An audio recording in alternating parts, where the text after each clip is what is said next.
Bonjour à tous, bienvenue dans cette vidéo de présentation de la rentrée littéraire 2024. Aujourd'hui, je vais vous présenter quelques livres qui vont nous plonger dans l'histoire. Alors on commence avec le nouveau livre de Camille Pascal qui s'intitulera La Reine du Labyrinthe, qui est à paraître aux éditions Robert Laffont.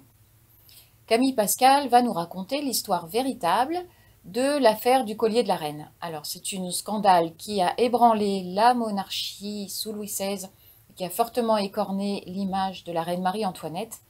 L'histoire un peu abracadabrante d'une femme qui s'est faite passer pour la reine afin de dérober un collier de pierres précieuses. Alors j'attends ce roman avec impatience, d'une part parce que Camille Pascal est agrégée d'histoire, donc son roman sera très documenté, il va vraiment nous plonger dans l'époque. Et puis d'autre part, il va nous raconter cette histoire comme un thriller.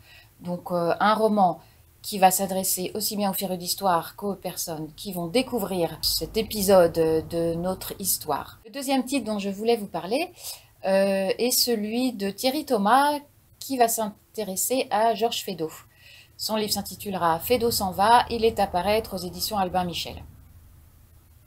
Donc vous connaissez sûrement Georges Feydeau, en tout cas ses pièces de théâtre, qui encore aujourd'hui nous font bien rire.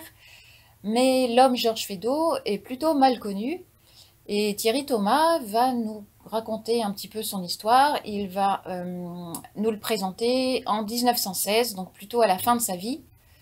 Georges Feydeau vit à l'hôtel, dans un grand hôtel en face de la gare Saint-Lazare.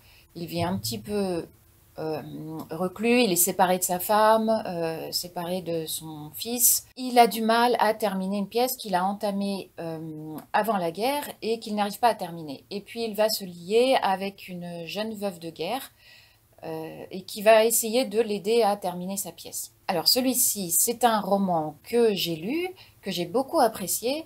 Thierry Thomas, il a eu le concours pour, en 2020, un concours de la biographie, pour une biographie de Hugo Pratt qu'il avait réalisé. Cette fois, donc, il se penche sur Georges Feydeau. Thierry Thomas, c'est aussi un homme de théâtre et ça se ressent dans son écriture.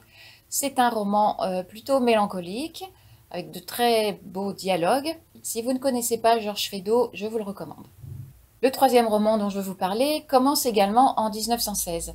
Il s'agira de Mésopotamia, chez Grasset, et c'est Olivier Guèze qui va nous présenter ce bon gros roman. Alors Olivier Guèze va nous raconter l'histoire de Gertrude Bell.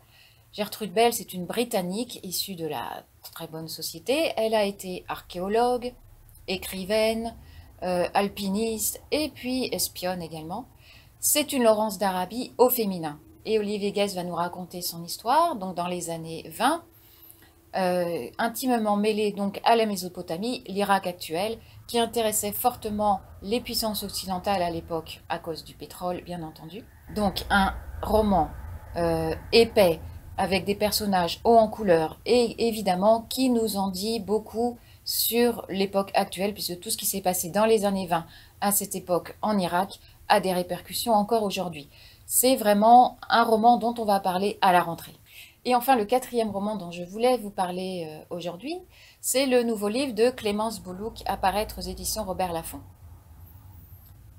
Clémence Boulouc va nous raconter, va se glisser dans un événement qui a vraiment eu lieu, la rencontre en 1938 à Londres de Sigmund Freud, Stefan Zweig et Salvador Dali. Donc c'est Salvador Dali qui a demandé à Zweig de lui présenter Freud pour qui il avait une grande admiration. Clémence Boulouc se fait la petite souris. On est dans un huis clos, on assiste à la rencontre de ces trois personnages qui sont entourés de trois autres. Anna Freud, la fille de Freud qui est elle aussi psychiatre, Gala, la femme de Dali, et Edward James, le mécène britannique de Dali.